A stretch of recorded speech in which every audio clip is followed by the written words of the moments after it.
बचत गटांच्या उत्पादनांना वर्षभर विक्रीची संधी मिळावी. प्रतापराव जाधव. जिल्हा ग्राम विकास यंत्रणा, कृषी विभाग व जिल्हा परिषद यांच्या संयुक्त विद्यमाने जिल्हा विक्री प्रदर्शन, मिनी सर्स व पौष्टिक तृणधान्य जिल्हास्तरीय कृषी महोत्सवाचे आयोजन जिजामाता प्रेक्षागार क्रीडा व व्यापारी संकुल येथे करण्यात आले आहे. या महोत्सवाचे उद्घाटन केंद्रीय राज्यमंत्री प्रतापराव जाधव यांच्या हस्ते झाले. यावेळी मुख्य कार्यकारी अधिकारी गुलाब खरात, जिल्हा अधीक्षक कृषी अधिकारी संतोष डाबरे, अतिरिक्त मुख्य कार्यकारी अधिकारी बाळासाहेब मोहन, उपमुख्य कार्यकारी अधिकारी आशिष पवार, शिवशंकर भारसाकळे, जिल्हा ग्रामीण विकास यंत्रणेचे प्रकल्प संचालक पांडुरंग कोल्हे, उमेदचे जिल्हा अभियान व्यवस्थापक विक्रांत जाधव आदी उपस्थित होते.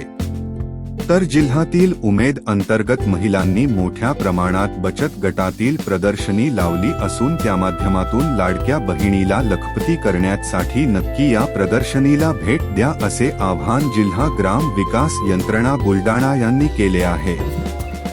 नमस्कार, माझं नाव सौ वैशाली रवी तायडे, राहणार लिहा, तालुका मोताळा.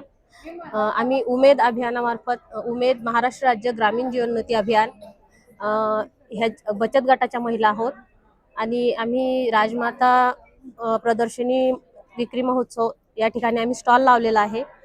आणि आम्हाला आमच्या सरांनी जसं म्हणजे खूप चांगल्या प्रकारे मार्गदर्शन पण केलेलं आहे ह्या विषयावर. आणि आम्ही ह्या ठिकाणी बेंटेक्सचा विक्री स्टॉल लावलेला आहे. आणि सगळ्यांना विनंती अशी आहे की बचत गटाच्या महिलांनी जे जे प्रोडक्ट्स बनवलेले आहे स्वतः मेहनत करून, तर सर्वांनी यावं आणि या ठिकाणी ह्या प्रदर्शनीचा लाभ घ्यावा आणि महिलांनी ज्या बनवलेल्या वस्तू आहेत त्या खरेदी कराव्यात, जेणेकरून आमच्या महिलांना थोडासा सपोर्ट होईल. आणि काय विकताय तुम्ही, दाखवा ना ते काय विकताय, कसं आहे ते. आम्ही हे बेंटेक्सचे जे सामान आणलेले आहे आम्ही.